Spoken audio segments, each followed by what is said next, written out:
결단을 한다고 해서 믿습니다 한다고 해서 그것이 믿음이 되는 게 아니에요. 내가 믿어서 구원을 받는 것이 아니라 하나님께서 우리에게 믿음을 주셔서 구원을 받는다는 거예요.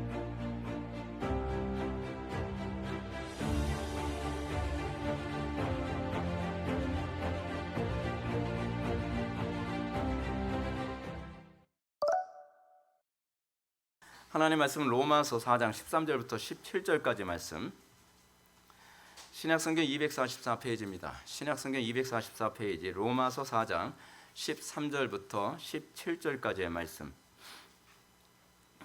찾으셨으면 제가 봉독하겠습니다. 로마서 4장 13절부터 17절까지 말씀. 아브라함이나 그 후손에게 세상의 상속자가 되리라고 하신 언약은 율법으로 말미암은 것이 아니요 오직 믿음의 의로 말미암은 것이라. 만일 율법에 속한 자들이 상속자이면 믿음은 헛것이 되고 약속은 파기되었느니라.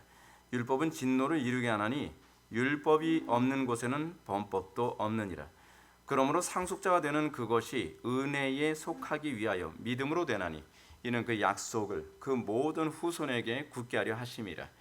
율법에 속한 자에게뿐 아니라 아브라함의 믿음에 속한 자에게도 그러하니 아브라함은 우리 모든 사람의 조상이라. 기록된 바 내가 너를 많은 민족의 조상으로 세웠다 하심과 같으니 그가 믿은 바 하나님은 죽은 자를 살리시며 없는 것을 있는 것으로 부르시는 이시니라. 아멘. 이 시간은 로마서 41번째 강의가 되었습니다. 오직 믿음의 의로 얻는 상속이라는 제목으로 하나님 말씀 증거하도록 하겠습니다. 오직 믿음의 의로 얻는 상속.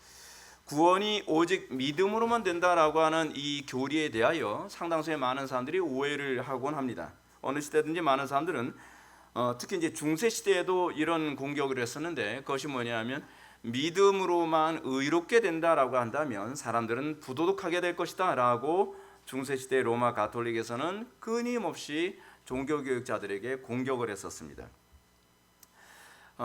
얼핏 보면 그 말이 맞는 것 같습니다. 아니 어떻게 믿음으로만 의로워져? 행위가 있어야지. 그래서 천주교에서 얘기하는 관점은 믿음과 행위라는 관점으로 얘기를 합니다. 합리적인 것처럼 보일지 모르지만 사실은 그렇지가 않습니다. 근데 이 문제는 종교개혁 당시만의 문제만은 아니었습니다. 복음이 증거되는 것이면 예외 없이 나타나는 오해였습니다. 이 오해는 오늘날에도 동일하게 나타나는데요.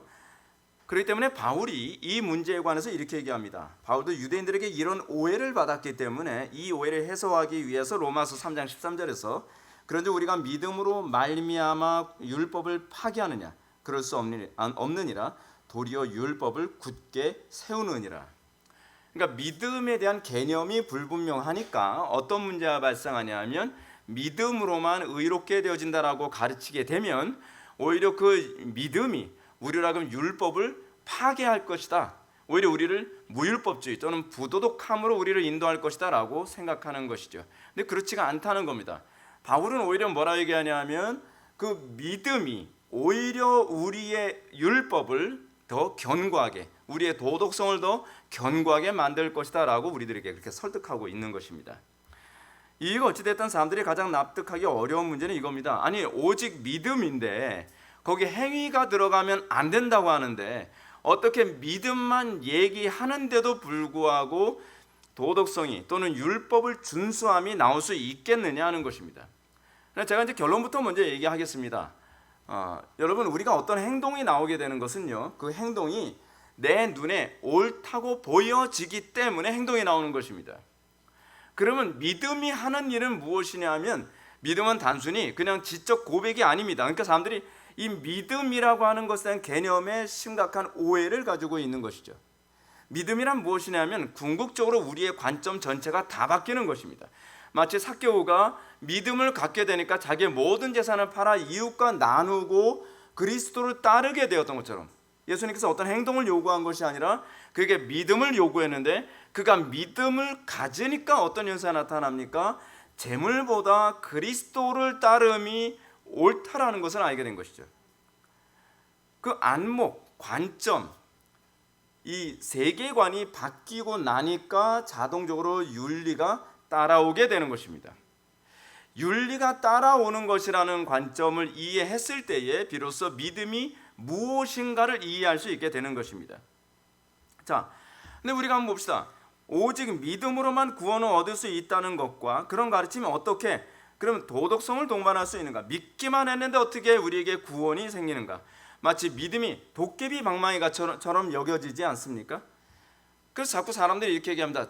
영적 기도만 하면 돼요. 영적 기도만 하면 천당 갑니다. 무슨 도깨비 방망이처럼 얘기하는 거예요. 저는 이런 얘기 들을 때마다 참 안타까운 게 뭐냐면 믿음이 뭔지도 전혀 모르면서 믿음을 전하고 있구나. 복음이 뭔지도 모르면서 복음을 전하고 있구나. 이 오늘날 여러분들 사람들이 전도하면서 광신적으로 전도하게 되는 그런 모습들 또는 미신적으로 전도하게 되는 이 모습들에게 나타나는 가장 심각한 문제는 무엇이냐면 복음을 모르는 사람이 복음을 전하고 있다는 겁니다. 하나님을 모르는 사람이 하나님에 대하여 얘기하고 있는 것. 그러니까 마치 이거와 똑같습니다. 저에 대해서 제대로 알지 못하는 사람이 저에 대해서 얘기하고 있다는 겁니다. 그건 굉장히 심각한 어려움이 있는 거죠. 사람을 제대로 이해하고 전달하는 것도 만만치 않은데 하나님을 제대로 이해하지도 않고서 복음이라고 전하니까 자꾸 어떤 현상이 나타납니까? 우리가 전도를 하면 할수록 자꾸 오해만 점점 더 심각하게 나타나는 것입니다. 겉모형만 자꾸 흉내를 내는 거죠. 예를 들어서 베드로가 길거리에서 전도했다고 했으니까 우리도 길거리에서 전도하자. 이거는 정말 시대착오적입니다. 베드로가 길거리 가서 전도했고 그리고 바울이 회당에 가서 전도했던 것은 그 당시 시대적 상황을 염두에 두고서 얘기를 해야만 하는 겁니다. 근데 우리는 자꾸 겉모양만 흉내를 냅니다. 그들이 어떤 믿음 안에 있었고 그들이 성령께 어떻게 인도함을 받았고 그리고 그 당시에 아직 유대교와 기독교가 이게 분리되어지지 않은 상황이었기 때문에 그것이 가능했다고 하는 인식이 전혀 없었고 또 바울이 아레오바구 같은 데서 전도를 할 수 있었던 것은 그 당시의 풍토 자체가 길거리에서 사람들한테 자기 어떤 철학과 자기의 사상을 전달하는 것이 굉장히 익숙한 그런 사회적 풍토 안에 있었기 때문에 그렇습니다. 근데 그런 어떤 사회적 풍토는 전혀 고려하지 않고 그들이 그랬으니까 우리도 그렇게 하면 역사할 것이다. 그것을 믿음이라고 생각을 하는데 그건 좀 여러분 생각해 볼 필요성이 있습니다.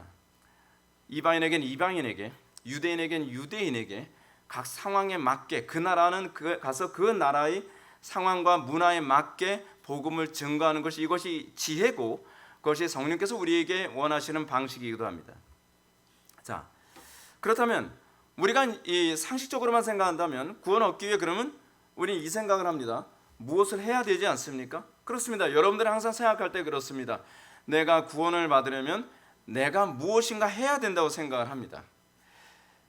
그래서 여러분들이 이렇게 생각합니다. 내가 어떤 도덕성을 많이 발휘해서 또는 마치 이런 거 같은 거죠. 내가 적어도 정한수라도 떠놓고 비나이다 대해서 내 정성을 올려드려야 신이 감동을 해서 나를 구원해 주는 건 아니겠습니까? 이런 생각.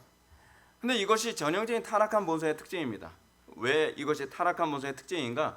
그것은요, 구원의 주체가 하나님이 아니라 나라고 생각하는 인본주의적 성향이 이런 식으로 끼어들어 있는 것입니다. 인간이 타락한 이후서부터는 하나님이 나를 전적으로 구원할 수 있다는 걸 믿지는 않습니다. 하나님이 좀 믿었지 않은 겁니다. 그러니까 어떻게 해야 돼요? 그래도 내가 해야지 구원을 받지. 내 힘이 좀 들어가야 구원이 일어나는 거지. 우리는 자꾸 이런 생각을 합니다. 그리고 사람들은 이렇습니다. 왜 전도를 하면서 이렇게 얘기를 하죠. 복음을 증거할 때 행동이 필요하다는 것을 강조를 해야 사람들이 도덕성에 맡겨진다라고 생각을 하지 않습니까? 그 이유는 뭐냐면 타락한 인간의 본성을 자극해서 도덕성을 유발시켜야 된다는 겁니다. 마치 이거죠. 내가 어떤 이익이 존재해야 교회에서 봉사한다는 거죠. 내가 어떤 이익이 존재해야 선을 행하게 될 거라는 거죠. 내가 어떤 이익이 존재해야 헌신도 나올 거라는 거죠.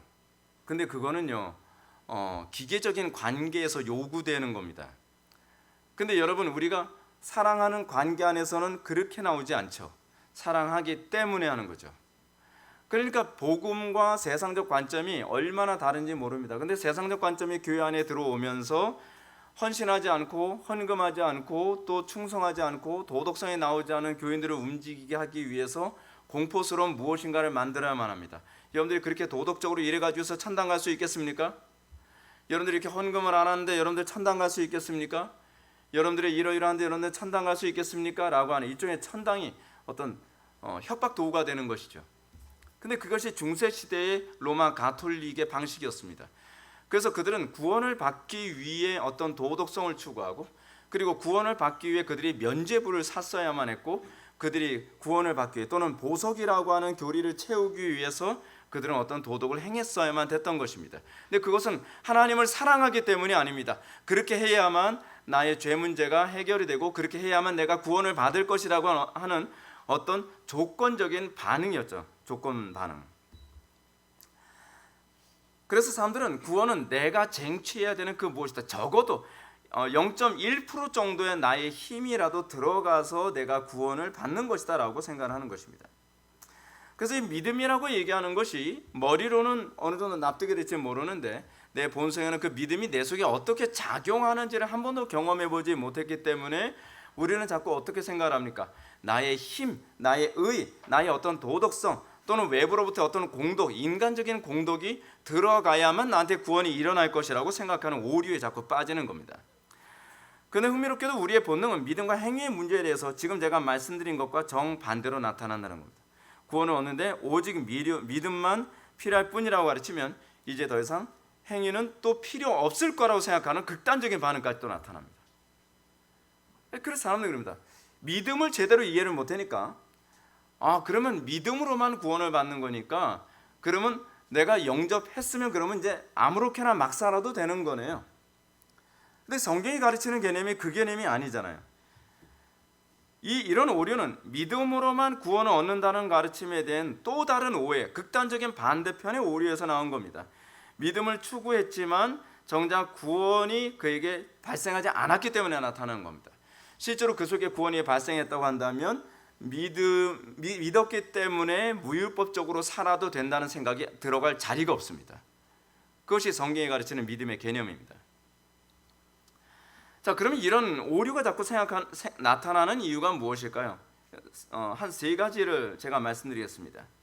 첫째는 구원에 대해서 잘못 알고 있는 것. 그 두 번째는 구원이 가져오는 효력이 무엇인지 모르는 것. 세 번째는 구원과 행위가 어떤 관계가 있는지를 모르기 때문입니다. 이 세 가지의 무지가 항상 믿음으로만 얻는 구원이라고 하는 이 교리에 대해서 심각한 오류와 그리고 오해를 낳게 되는 것입니다. 자, 이 세 가지 무지에 대해서 다시 한번 설명합시다. 첫 번째로 성경에 가르치는 구원에 대한 무지는 무엇입니까? 우리가 흔히 이제 구원 얘기하게 되면 우리나라 사람들은 원래 어떤 종교를 믿었던 나라죠? 불교나 유교를 믿던 사람들이죠. 그러다 보니까 구원이라고 하는 얘기를 딱 들으면 반사적으로 불교나 유교적 관점으로 인식을 해버립니다. 그래서 여러분들 이 우리나라 사람들이 가지고 있는 한 5,000년 된 역사적 이 풍토성 때문에 우리나라에는 이 뉴에이지가 들어오기가 굉장히 좋은 어떤 심성적 풍토가 작용하고 있습니다. 근데 그런 여러 가지 풍토 안에서 구원받으세요. 그러면 여러분들 대부분 딱 머릿속에 떠오르는 게 뭐냐면 천당 가라는 얘기구나, 또는 극락 가라는 얘기구나, 이런 식으로 그냥 받아들이는 거죠. 근데 그게 이방 종교에서 얘기하는 구원의 개념이거든요. 이방 종교에서는 결과론적인 개념입니다. 그러니까 결과적으로 천당 가느냐 지옥 가느냐, 이거를 구원의 전부라고 생각을 하는 것이죠. 근데 성경이 얘기하는 구원의 개념은 우리가 이해하는 개념하고는 굉장히 다릅니다. 성경이 얘기하는 개념은 무엇이냐면 하나님과의 관계입니다. 그것이 구원이라고 얘기합니다. 그러면 굉장히 피상적이죠. 왜냐하면 어떤 종교도요, 신과의 관계가 구원을 결정한다고 하는 부분을 별로 인지하는 종교가 없습니다. 그러다 보니까 하나님과의 나와의 관계가 나의 구원을 결정한다? 도대체 무슨 말인지 납득하기가 어려운 거죠. 근데 물론 기독교가 또 이방 종교와 비슷한 요소가 있지 않습니까? 궁극적으로 결과론적으로 따지면 구원을 받으면 결국 어디는 가요? 천당은 가죠. 천국 갑니다. 그러니까 제가 또 이 부분에 대해서 하나님과의 관계적으로 초점을 맞추면 이 죽어서 가는 내세적 천국에 대해서는 제가 안 가르치고 있는 것처럼 자꾸 머릿속에서 이렇게 지우개를 지워요. 아니, 그렇게 생각하시면 안 돼요. 천당 가요. 갑니다. 근데 문제는 뭐냐면 천당 가는 것이 목적이 되면 안 된다는 얘기예요. 천당 가는 것이 목적이 되는 건 굉장히 끔찍한 일입니다. 이게 마치 뭐하고 똑같습니까? 결혼이 목적이냐, 결혼 관계가 목적이냐에 관한 문제하고 굉장히 똑같죠. 여러분, 우리가 결혼하는 것은 결혼 자체가 목적이 아니잖아요. 결혼 생활 또는 결혼 관계가 목적이죠. 그러니까 결혼은 누가 하는 겁니까? 사랑하는 사람이 하는 거죠. 그래 사랑하는 사람이 결혼하게 되면 비로소 결혼 생활이 우리에게 주어지게 되는 것 아닙니까? 근데 문제는 뭐냐면 우리가 구원이라고 하는 관점을 생각할 때 그 구원의 생활이라고 하는 개념은 없고 그냥 구원받는 장소라는 개념만 있는 겁니다. 그러면 이게 굉장히 심각한 문제가 발생하게 되는 것이죠. 왜냐하면 구원이라고 하는 것을 위해서 항상 결과론적인 것에 초점을 맞추면 목적을 위해서 수단과 방법을 가리질 않아요. 그럼 이제 사람들이 이렇게 하는 거죠. 우리 교회 안에서도 이제 흔히 이제 많이 일어나는 것이 뭐냐면 외부에서 이제 우리 교회 사람들이 이제 처음 다 왔습니다. 왔는데 이제 이런 거죠. 아니 예수 믿는데 뭐 이렇게 복잡해? 예수 믿는데 꼭 굳이 이렇게 교리를 다 알아야 되나? 예수를 믿고 천당 가는데 꼭 저렇게까지 살아야 되나? 아니 그냥 천당만 가면 되는 거 아니야. 천당만 가면 될 건데 뭘 십자가를 져라, 예수님의 뒤를 따라라, 예수님 뭐 말씀대로 순종하며 살아야 된다. 그러면 이제 여러분들 같은 경우는 그렇잖아요. 저 같아도 이제 제가 만약에 계산적으로 따진다면 그렇습니다. 어차피 천당 갈 거면 제가 개털 모자를 쓰든 황금 모자를 쓰든 상관없이 그냥 천당만 꼴이 나면 될 게 아니에요. 그렇지 않나요? 저는 이 땅에서 조금 아주 편하게 살고 천당에서 개털 모자 쓰는 쪽 선택할 거예요. 그렇잖아요. 근데 그런 건 없다는 거죠. 그게 우리가 만들어낸 천국관이에요. 궁극적으로 어떤 사람이 천당에 가느냐? 하나님과 관계가 회복돼서 하나님과 사랑하는 사람이 궁극적으로 결혼할 상태가 되는 것이 사실은 천당의 개념이거든요. 근데 관계는 없어요. 그냥 천당만 있어요. 그러니까 천당을 잘 보내주는 교회를 찾는 거죠. 좀 웃기지 않습니까? 그러니까 마치 쪽집게 과외해주는 학원 다니는 것처럼 이 학원 가면 그 서울대 보내준다며 실력이 없어도 잘 찝어주는 학원만 가면 된다고 생각하는. 그러니까 우리 교회도 쪽집게 교회를 좀 하면 사람들이 많이 오지 않을까. 어떻게 하면 천당 갈 수 있는가 노하우를 다 해서 딱딱딱 몇 가지만 찍어주는 거예요. 그게 영적 기도라니까요. 그러니까 요것만 하면 천당 간다고 생각을 하니까 복잡하게 뭐 주일 성수 하나만 하고 굳이 수요 예배나 금요 기도에 참석 안 해도 되고 그리고 뭐 복잡하게 신앙생활 안 하고 십자가 안 져도 되고 그래서 천당만 보장해 주는 교회. 근데 그 교회는 가짜입니다. 그런 건 없습니다. 근데 많은 사람들이 그것에 굉장히 현혹이 많이 되죠. 우리가요 그렇습니다. 결혼 생활에서도 부부 관계가 또는 가족들과의 관계가 목적이 되느냐 또는 가정의 행복이 목적이 되느냐에 따라서 완전히 결과는 다릅니다. 가정의 행복이 목적이 되면 가족들끼리 끊임없이 희생을 강요합니다. 그렇죠? 자식아 너 때문에 행복하지 못하잖아. 너 때문에. 근데 관계에 초점을 맞추면 내가 저 사람과의 관계에서 무엇이 문제인가를 고민하게 되고 그러면 행복은 따라오는 거죠. 그것이 사실 진리의 순리고 그것이 성경이 항상 가르치는 방식입니다. 근데 우리는 성경의 순리를 따르지 않습니다. 우리는 어떻게 가든 뭐로 가든 서울만 가면 된다. 이게 우리나라에서 이런 속담이 나오는 게 문제예요. 뭐로 가도 서울만 가면 된다. 걸어서 가든 자전거를 타든 그렇지 않으면 뭐 앰뷸런스 뒤를 따라가든 어떻게 하든 뭐 서울만 가면 된다 이렇게 생각하는 사고방식. 근데 성경은 그렇게 얘기하고 있지 않죠. 주님께서는 항상 너희는 먼저 그의 나라와 그의 의를 구하라. 그리하면 이 모든 것을 너희에게 더하여 주리라. 천국에 가는 것을 목적으로 삼지 말고 그의 나라와 그의 의에 초점을 맞추며 살라는 겁니다. 그러면 이 모든 것이 우리에게 주어진다는 거죠. 천국이 우상되면 안 됩니다. 천당이 우상되면 굉장히 잔인해집니다. 천당이 우상이 된 것이 철학화된 것이 목전원조 윤리설이고요. 천당이 우상이 된 것이 철학화되어진 것이 그 결과가 프랑스 혁명을 일으켜 만든 겁니다. 천당을 만드는데 저놈이 방해가 되니까 저놈은 죽여야 돼. 그래서 길로틴에다가 목을 삭둑삭둑 다 잘라버리면 천당이 올 거라고 생각을 하죠. 근데 사실은 천당을 이루는데 방해가 된 건 항상 나거든요.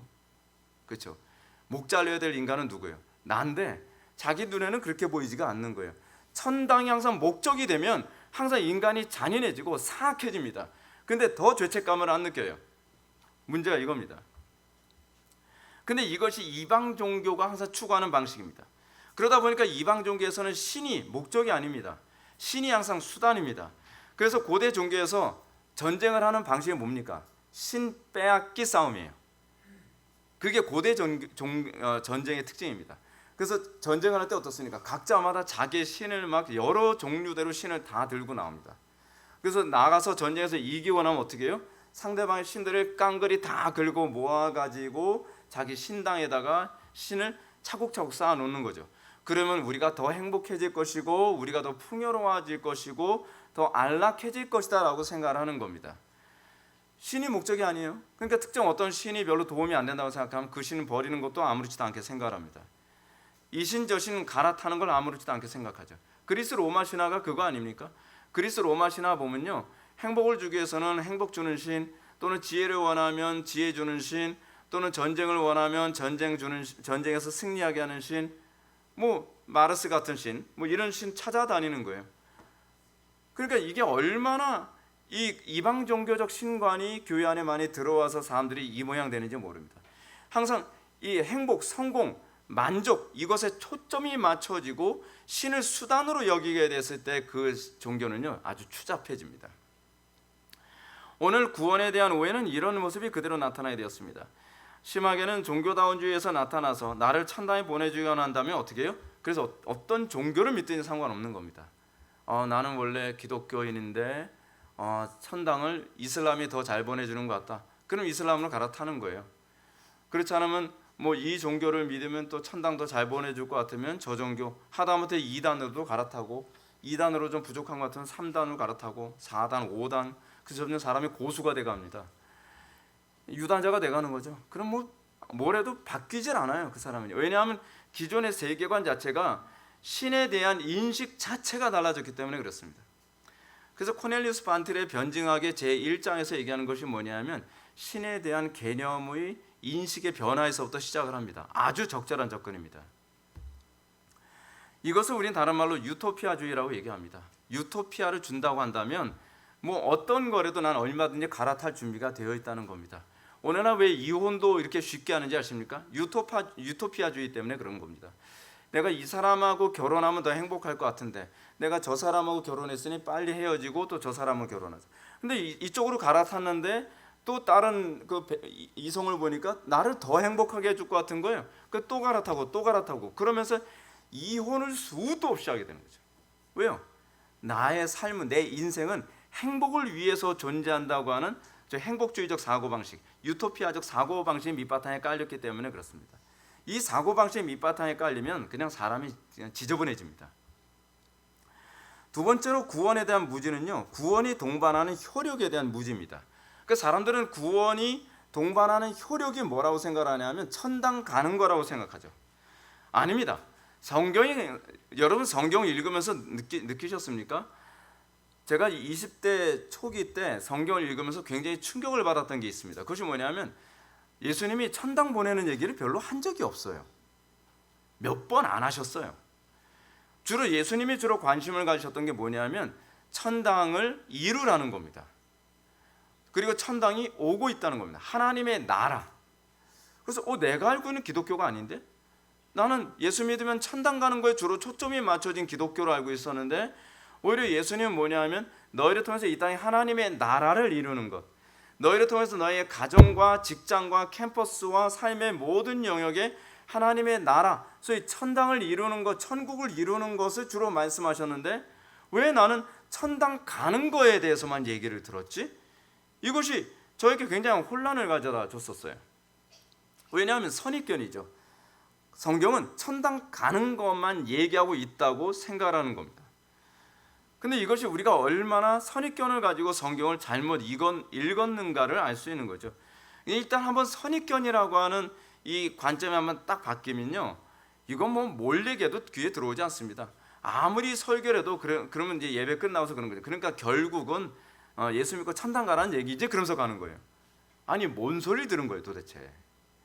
왜냐하면 그렇게 선입견을 가지고 다 걸러서 듣는 거거든요. 그러니까 성경이 얘기하는 구원의 핵심을 어디에 두고 있냐면 하나님과 관계의 회복을 두고요, 예수를 믿음으로 말미암아 그리스도 안에 있는 지혜와 거룩함과 선함과 인내와 사랑과 능력 같은 요소들에 우리가 연합하게 되면 그 이후에는 어떻게 해요? 우리가 이 땅에서 소금과 빛의 역할을 감당하고 이 땅에서 천국을 이루는 존재로서 우리가 만들어지는 거예요. 예수님의 공생의 사역이 무엇입니까? 하나님의 나라를 이루는 거잖아요. 바리새인들은 사두개인들과의 관계 안에서 뭐라고 얘기합니까? 내가 천국이다. 하나님의 나라는 여기 있다 저기 있다 할 것이 아니요 하나님의 나라는 너희들 가운데 있느니라. 예수님 당신 자신을 얘기하는 거죠. 그 예수님 당신 자신이 안식일이고, 예수님 당신 자신이 천국이고, 예수님 당신 자신이 하나님의 통치를 이루시는 왕이고요. 그리고 예수님이 승천하신 이후에 하나님께서 우리에게 기대하시는 바가 뭐냐면 예수님의 그 공생의 사역이 하나님의 나라를 이루는 소금과 빛의 역할을 감당하는 그 사역을 우리 통해서 하기를 원하시는 거죠. 궁극적으로 주님께서 우리에게 원하시는 건 하나님의 나라를 이루는 것이지 하나님 나라에 들어가는 것이 아니란 말이에요. 근데 우리는 그런 부분에 대해서 전혀 무지하다는 겁니다. 그러면 윤리는 어떻게 나오는가? 예수를 믿으면 진리가 우리를 자유롭게 하죠. 육신의 노예로부터, 육신의 속박으로부터 해방된 결과가 윤리예요. 지난 수요 예배 때 제가 여러분한테 말씀드렸잖아요. 윤리가 안 나오면 그 사람은 여전히 죄의 노예 상태에 있다는 것을 입증하고 있는 거죠. 그러니까 목사님 저는 믿음은 있는데 삶은 안 변해요. 아니 믿음이 없어 삶이 안 변하는 거예요. 그 말을 그렇게 하면 곤란합니다. 제가 기분 나쁘게 하려고 말씀드리는 게 아니라 성경의 논리가 그래요. 예수를 믿으면 예수 믿음이 우리로 하여금 자유케 해요. 육신의 속박으로부터 자유롭게 되죠. 타락한 본성으로부터 우리를 자유롭게 하니까 자동적으로 우리에게 윤리와 도덕이 그냥 나오는 거예요. 어떤 결단의 결과가 아니라 하나님께서 우리를 자유케 함으로써 나온 열매죠. 그래서 열매라고 얘기하는 겁니다. 뭐 열매가 무슨 뭐 나무가 힘써 가지고서 나오는 거 아니잖아요. 그냥 자연스러운 거예요. 세 번째로 구원에 대한 무지는요, 구원과 행위의 관계에 대한 무지입니다. 도대체 행위가 앞에 있는 것인지 구원이 뒤에 있는 것인지, 또는 구원이 앞에 있고 행위가 뒤따라오는 것인지, 이것 자체부터도 우리는 굉장히 무지합니다.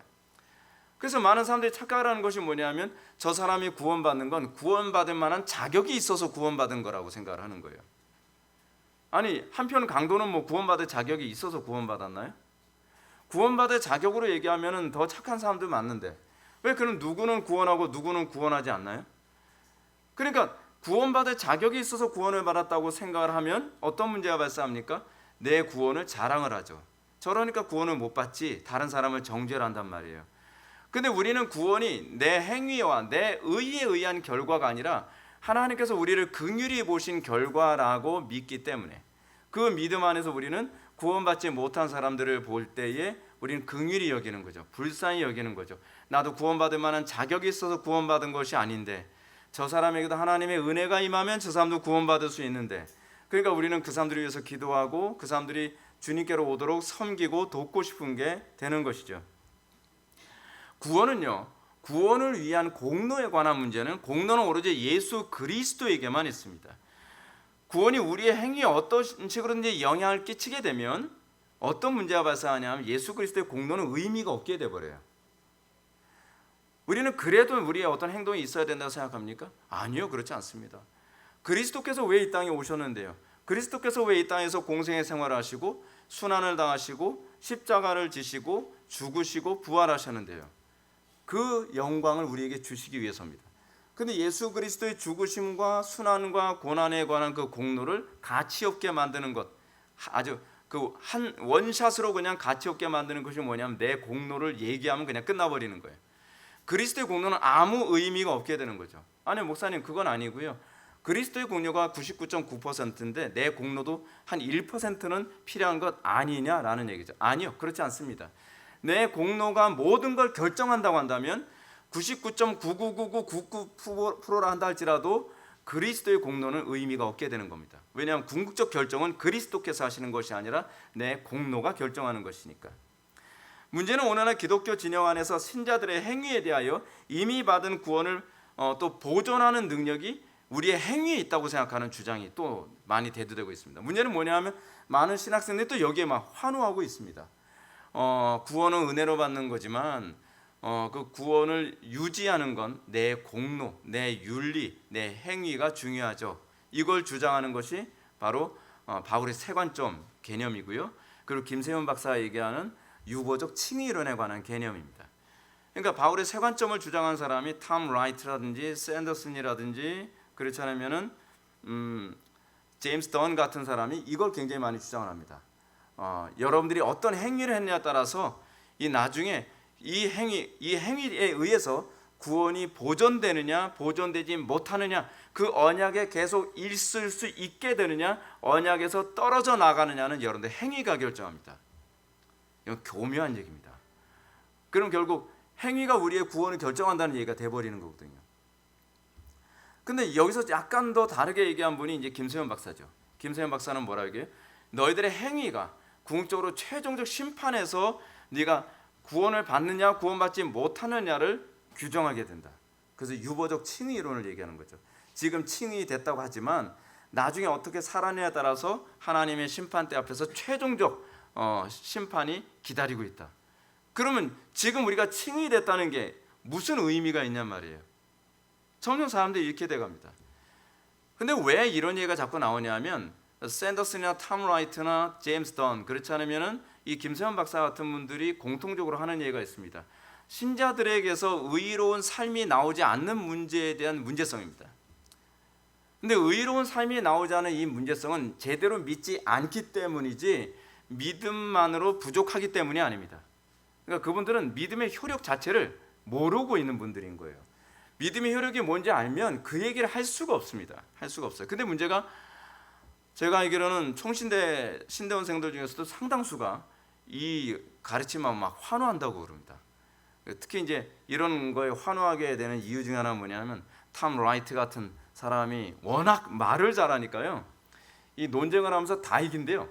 이 성공의 신부거든요. 근데 막 논쟁으로 다 이기니까 너무 멋있어 보이는 거예요. 멋있어 보여도 여러분 멋있어 보여도 지옥 갑니다. 멋있는 거 따라가면 곤란해요. 참 멋있는 거 따라가는 사람들 보면 참 걱정스러워요 좀. 근데 이런 교리가 결국은 천주교 연옥 교리와 유사합니다. 천주교 연옥 교리도 결국은 뭡니까? 처음 영세를 받았을 때 칭의를 받기 때문에 죽어서 적어도 지옥은 안 가지만 이 공덕을 많이 쌓아야만 천당에 간다는 개념 아닙니까? 근데 이 개념이 사실은 제임스 던이 얘기하는 개념하고도 별반 다르지가 않다는 얘기예요. 그러니까 결국은 다 거기서 거기입니다. 이 철학이 들어오면 자꾸 이런 방식이 돼버리는 거예요.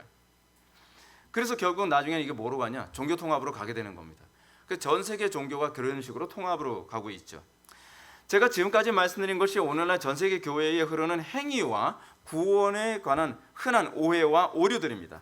이와 관련해서 우리는 오늘 본문을 통해서 사도 바울이 가르치는 구원이 무엇이며 우리의 구원이 행위가 아닌 믿음으로 가능하다는 것을 바울이 어떻게 얘기하는가를 보겠습니다. 13절과 14절 말씀을 다 같이 읽겠습니다. 시작.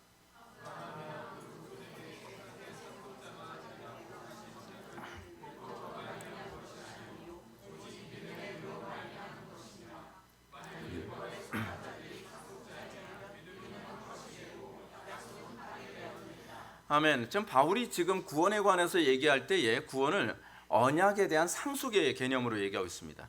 여러분 상속을 받는데 어떤 행위가 필요합니까? 상속을 받는다고 하는 것은 언약의 체결됨만이 중요할 뿐입니다. 그 언약에 내가 들어갔느냐 들어가지 않느냐에 관한 문제가 굉장히 중요한 것이거든요. 바울이 구원이 세상의 상속자가 되리라고 하신 언약이라고 얘기를 하는데 이 언약이 뭐냐면 아브라함을 통해서 얻는 언약입니다. 근데 이 언약에 관한 문제를 자꾸 사람들은 천당으로 자꾸 연결시킵니다. 하나님께서 아브라함에게 천당 한마디도 안 하셨습니다. 근데 우린 자꾸 이거 천당으로 생각을 해요. 그러니까 무슨 말씀입니까? 가나안 땅 들어가는 얘기 하잖아요. 그러면 여러분들 논리적으로 문제가 생기는 게 있습니다. 여러분들 천당 가면 전쟁합니까? 아니 아브라함이 약속을 받아서 이스라엘 백성들이 가나안 땅에 갔더니 거의 가나안 족속들 진치고 있고 가나안 땅에 가서 맨날 전쟁하거든요. 그러면 이 개념이 우리가 생각하는 천당의 개념과 맞지가 않습니다. 신약에서도 구원을 천당이냐 지옥이냐 문제로 언급하지는 않습니다. 거의 언급하지 않습니다. 안 한다는 얘기가 아니라 많이 언급하지 않는다는 얘기입니다. 혹 그 얘기한다 하더라도 그 천당에 관한 얘기는 아주 적게 얘기하는 거죠. 궁극적으로 이 신약 성경에서 얘기하는 천국에 관한 얘기는 이렇게 얘기합니다. 사도 바울이 이렇게 얘기하죠. 하나님의 나라는 여기 있다 저기 있다 할 것이 아니요 하나님의 나라는 너희 안에 있느니라.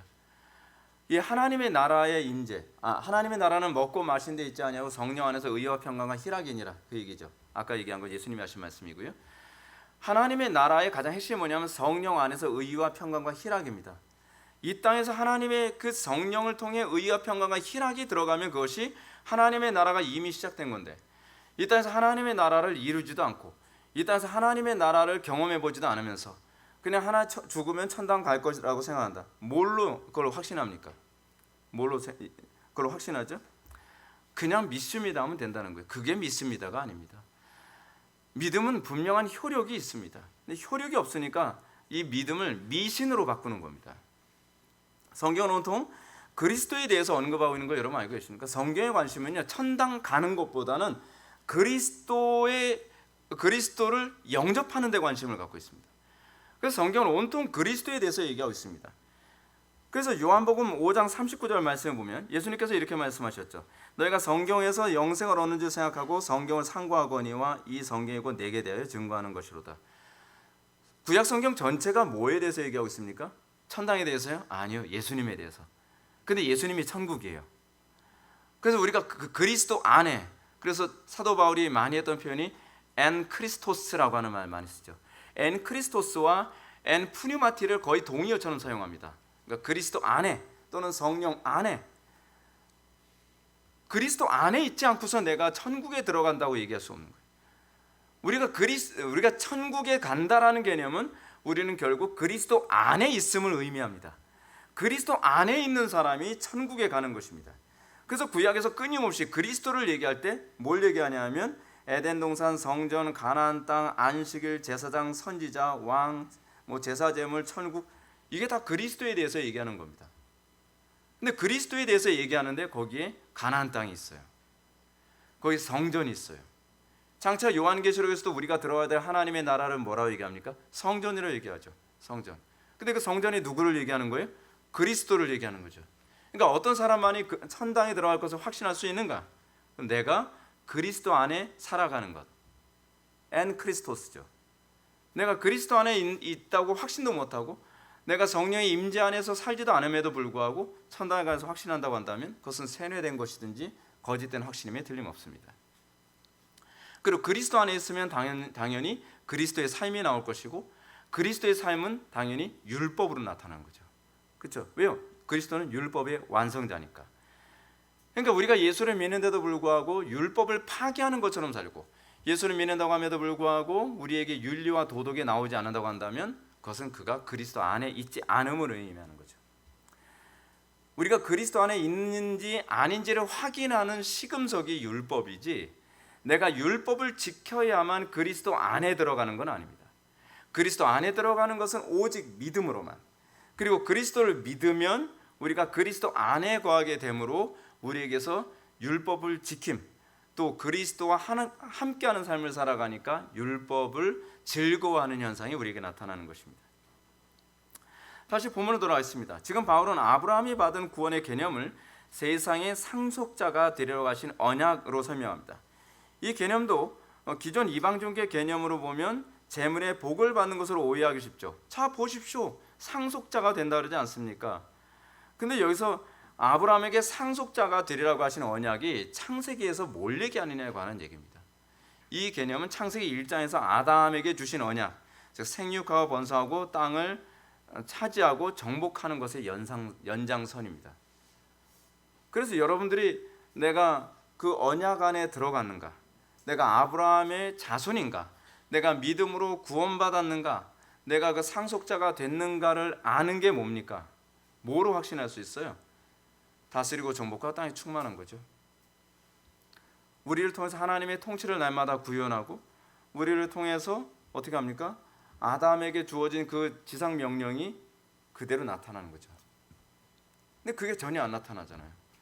빛과 소금 역할도 하나도 안 하고 그 복의 근원으로 살아가기보다는 재앙의 근원으로 살아가고 하나님의 나라에 있으나 없으나 없어도 그만 있어도 그만 그 상태에서 어떻게 구원을 확신합니까? 성경은 그것이 구원을 확신할 수 없다고 오히려 가르치고 있습니다. 내가 그리스도 안에 있다고 한다면 우리는 소위 첫 아담에게 하나님께서 주신 그 명령, 지상 명령, 다스리고 정복하고 땅에 충만한 것, 그걸 예수님께서는 복의 근원으로 또는 소금과 빛의 역할로 살아가는 것, 그것으로 설명하고 있는 거거든요. 그것을 통해 내가 그리스도 안에 있음을 확신할 수 있게 되는 것이고 그 안에서 우리가 복의 근원으로 날마다 사는 것을 통해 하나님의 이름이 영광을 받는 것입니다. 여기에는 다른 어떤 행위도 들어갈 자리가 없습니다. 오직 믿음으로 의롭게 되는 것밖에 없습니다. 그 믿음으로 의롭게 되면 행위가 따라오는 것입니다. 그리고 그 행위는 나의 행위가 아니라 그리스도의 행위가 나를 통해 나타나는 것뿐입니다. 그래서 예수를 믿는 사람들은 뭐라고 얘기합니까? 예수쟁이라고 얘기하잖아요. 또는 그리스도인이라고 얘기하죠. 왜 그리스도인이라고 얘기합니까? 그에게서 그리스도의 삶이 나오기 때문에 그렇습니다. 안디옥 교회에서 처음으로 그리스도인이라는 얘기를 했잖아요. 근데 안디옥 교회에서 기독교인들을 그리스도인이라고 얘기한 이유가 뭐냐면 저들을 보니까 그리스도가 환생한 것 같이 보일 정도로 그리스도의 삶의 발자취를 그대로 따라가고 있다는 겁니다. 거기서 그리스도인이라는 얘기가 나온 거거든요.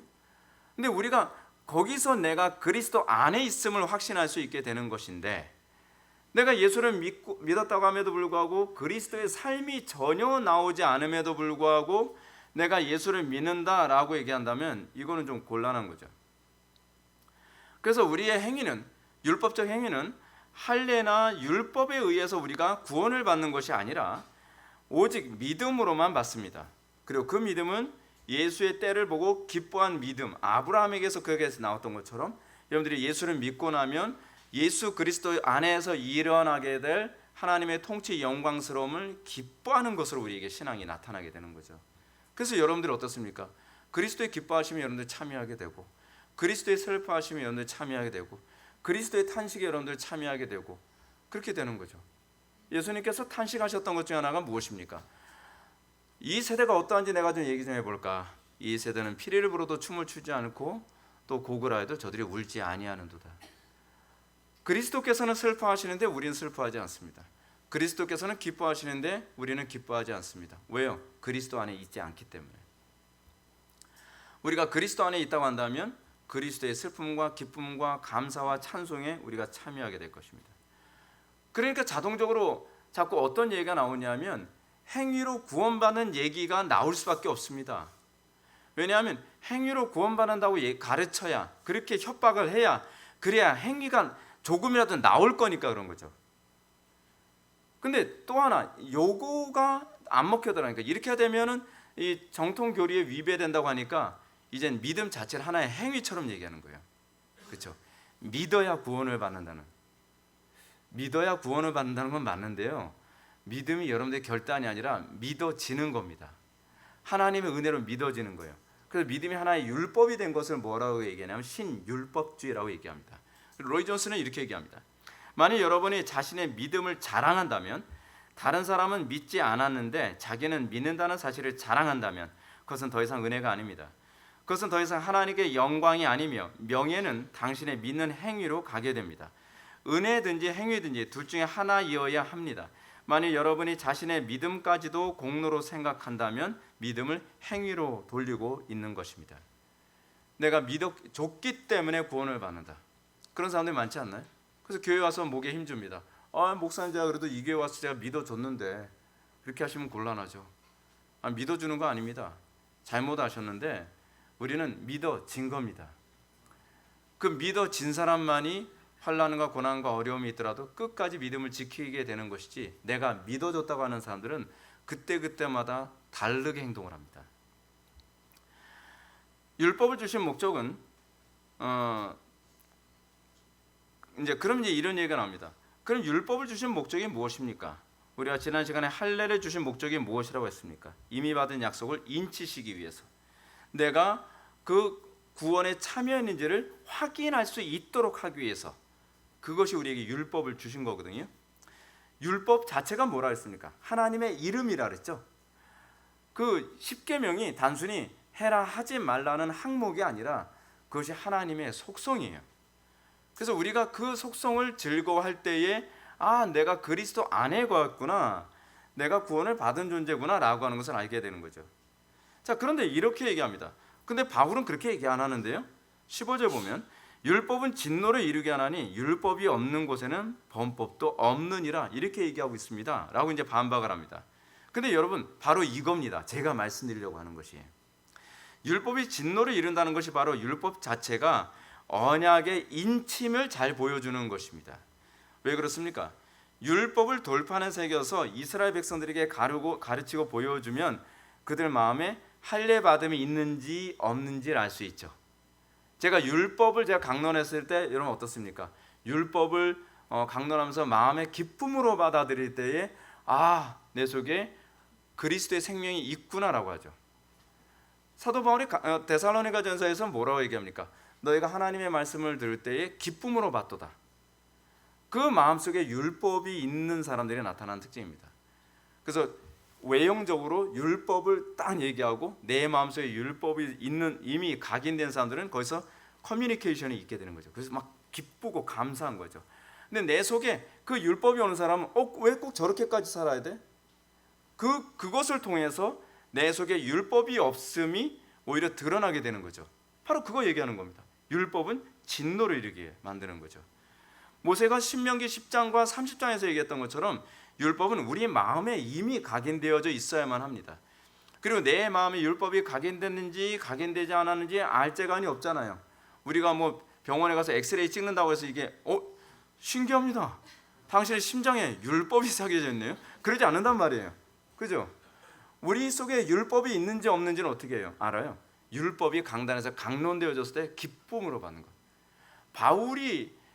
다윗이 이 안에 있었다는 걸 어떻게 합니까? 다윗의 시편은요, 율법을 즐거움에 대한 찬송으로 가득합니다. 시편 1편만 그런 것이 아니라 다 그렇습니다.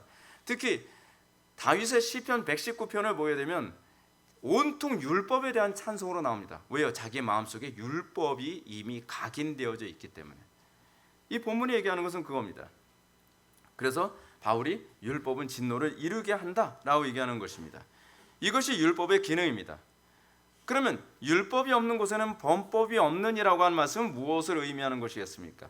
예를 들어서 어떤 나라든지 그 나라 법이 없다면 그 나라에 사는 사람들은요, 아무도 범죄자가 되지 않죠. 지금 프랑스에서처럼 남의 집에 가서 막 훔쳐오고 뭐하고 때려 부수고 뭐하고 법이 없으면 어떻게 해요? 내가 범법자가 되지는 않죠. 근데 법이 딱 있으면 범법자가 되는 거죠. 법은 이것이 죄인지 아닌지를 규정하는 기준이죠. 그렇죠? 그래서 율법이 없으면 자신이 하나님의 상속자로 마음의 할례를 받은 사람인지 아닌지 알 도리가 없다는 얘기가 이것과 관련된 것입니다. 그래서 율법이 여러분들과 이건 아브라함의 상속자가 되는 것이, 상속자를 만드는 것이 아닙니다. 율법은 내가 아브라함의 상속자인지를 입증해 주는 것입니다. 그것을 확인시켜 주는 수단입니다. 예를 들어서 이거죠. 리트머스 시험지 알지 않습니까? 그래서 초등학교도 열심히 공부해야겠구나 싶은 게 이거예요. 리트머스 시험지가 우리에게 알려주는 게 뭡니까? 물이 있어요. 어떤 액체가 있어요. 근데 액체가 있는데 리트머스 시험지를 딱 집어넣었을 때 이 액체가 산성이냐 알칼리성이냐를 리트머스 시험지가 보여주잖아요. 근데 우리는 리트머스 시험지를 집어넣기 때문에 이게 산성이 돼버렸어요. 이게 알칼리성이 돼버렸네요. 그렇게 얘기하지 않거든요. 마치 이거 똑같습니다. 율법 자체가 우리를 산성이다 알칼리성이다로 만들지 않죠. 이거 같은 개념입니다. 우리를 상속자로 만들지 않습니다. 율법 자체가 우리로 하여금 아브라함의 상속자를 만드는 것이 아니라 율법을 통해서 내가 아브라함의 그 계보 안에 있는 상속을 받는 사람인가 아닌가를 보여주는 리트머스 시험지 역할을 하고 있는 것이죠. 자, 질문을 던집니다. 여러분들 마음속에 율법은 어떻습니까? 여러분들은 다윗처럼 주의 율법을 즐거워하여 주야로 묵상하고, 그리고 여러분들이 내가 주의 계명이 아니었다면 환난 중에 내가 멸망하였으리이다 라고 고백할 수 있게 됩니까? 오늘날 우리는 많은 사람들이 율법을 강단에서 강론하는 걸 굉장히 혐오하는 시대에 우리가 살고 있습니다. 그건 그 자체가 그들 속에 율법이 없음을 의미하는 것입니다. 그의 마음속에 마음의 할례가 없음을 의미하는 것입니다. 그들이 마음의 할례를 받았다고 한다면 그들은 율법을 즐거워할 겁니다. 구원의 조건으로서가 아니라 하나님께 사랑을 표현하는 수단으로서 즐거워하게 될 거라는 사실이죠. 그러면 이제 이렇게 질문을 던진다. 그럼 그 은혜를 어떻게 받을 수 있습니까? 어떻게 해야, 그러면 구원을 어떻게 받냐고요? 라고 여러분들 질문을 던지겠죠. 바울은 16절을 통해서 이렇게 얘기합니다. 그러므로 상속자가 되는 것이 은혜에 속하기 위하여 믿음으로 되나니 이는 그 약속을 그 모든 후손에게 굳게 하려 하심이라. 율법에 속한 자에게뿐만 아니라 아브라함의 믿음에 속한 자에게도 그러하니 아브라함은 우리 모든 사람의 조상이라. 그렇습니다. 우리의 힘과 노력과 행위가 아닌 은혜로 아브라함이 받은 언약의 상속자가 되는 겁니다. 근데 어떻게 그런 은혜에 참여할 수 있습니까? 오직 믿음으로만 된다고 얘기합니다. 그러면 내가 결단하라는 얘기입니까? 아닙니다. 하나님의 긍휼하심을 구해야 된다는 얘기입니다. 왜 이런 방식으로 하나님께서 우리로 하여금 아브라함의 그 믿음의 자손이 되게 하셨을까요? 바울은 이렇게 얘기합니다. 이는 그 약속을 그 모든 후손에게 굳게 하려 하심이라고 얘기합니다. 마치 이거와 똑같습니다. 여러분들 구원을 받는데 하나님께서 모든 구원의 조건을 다 만드셔서 위에서 동아줄을 내려주셨습니다. 그럼 여러분들 이거 안미니안주의자들이 그렇게 얘기하는 거예요. 그럼 여러분들 구원을 받으려면 어떻게 해야 돼요? 내가 붙잡아야죠. 내가 붙잡는 거예요. 그럼 여러분들 어때요? 마음이 편안해지죠. 이렇게 얘기하면요. 근데 좀 있으면 점점 마음이 불편해집니다. 왜냐하면 언제까지 붙잡아야 되는데요. 인생이 여러분 한 1초 2초도 아니고 수십 년 동안 여러분 이 믿음 지키기 위해서 그 동아줄을 계속 붙잡고 있어야 돼요. 힘은 달리죠. 바람은 불죠. 천둥과 번개 치죠. 막 비가 막 폭우처럼 쏟아지고 그래도 이걸 붙잡아야 돼요. 근데 은혜가 하나님께서 우리를 붙잡아 주신, 전능하신 하나님께서 우리를 붙잡아 주신 것이라고 생각해 보십시오. 우리는 마음이 변해서 우리는 손을 뿌리치고 싶지만 하나님께서 그 손을 놔주질 않으시는 거예요. 우리는 어리석어서 끊임없이 죄악으로 가고 싶지만 하나님께서 그분의 강권적인 힘과 능력으로 우리를 구속해 주시는 거예요. 그 약속을 그 모든 후손에게 굳게 하실 수 있는 분은 하나님이십니다. 그러므로 이것이 은혜에 속하고 이것이 믿음에 속해야지 우리의 행위와 우리의 의지에 속해야 된다면 여러분들은 구원을 확신할 수 없습니다. 여러분들이 확신해야 되는 것, 여러분의 구원을 확신하려면 1차적으로 무엇을 먼저 확신해야 되냐면 여러분들의 의지의 완전함에부터 확신할 수 있어야만 합니다. 근데 우리를 구원할 만큼 우리의 의지가 완전하지 않습니다. 그렇다고 한다면 우리는 불완전한 구원을 붙잡고 막연하게 천당 갈 것을 기대하며 살아가는 어리석은 자가 되는 것이죠. 하나님은 어떤 분이십니까? 그가 믿는 바 하나님은 죽은 자를 살리시며 없는 것을 있는 것으로 부르시는 이라고 바울이 얘기합니다. 그렇습니다. 우리의 구원은 그분의 손에 의탁되고 우리의 구원은 그분에게 구속되었습니다. 그래서 우리의 구원은 안전합니다. 그러나 안전하기 때문에 우리의 윤리와 도덕이 없어도 되는 것이 아니라 우리는 그 안에 있기 때문에 우리는 주의 율법을 즐거워하고 그래서 우리는 그 율법을 억지로가 아니라 자발적으로 능동적으로 행합니다. 그리고 그 자발적이고 능동적으로 행하기 때문에 우리는 의무적으로 하는 사람보다 더 탁월하게 주의 계명을 지킵니다. 어느 정도로요? 마음을 다하고 뜻을 다하고 목숨을 다하고 힘을 다하고 지혜를 다하여 주의 계명을 지키게 됩니다. 그래서 세상에 감당할 수 없는 그리스도인이 되고 그래서 그 그리스도인들을 통해 세상은 복을 받게 되는 것입니다. 다 같이 기도하시겠습니다. 사랑이 많으신 하나님 아버지, 우리가 오늘 이 시간 왜 믿음으로만 구원을 받을 수 있는가, 그리고 믿음으로 받은 구원의 행위는 어떻게 나타나는가에 대해서 우리가 살펴보았습니다. 우리가 그 믿음에 참여할 수 있도록 은혜 베풀어 주시고 그 안에서 우리가 주의 율법을 즐거워하는 그 인과 표가 선명하게 드러나게 하여 주옵소서. 예수님의 거룩하신 이름으로 기도드리옵나이다. 아멘.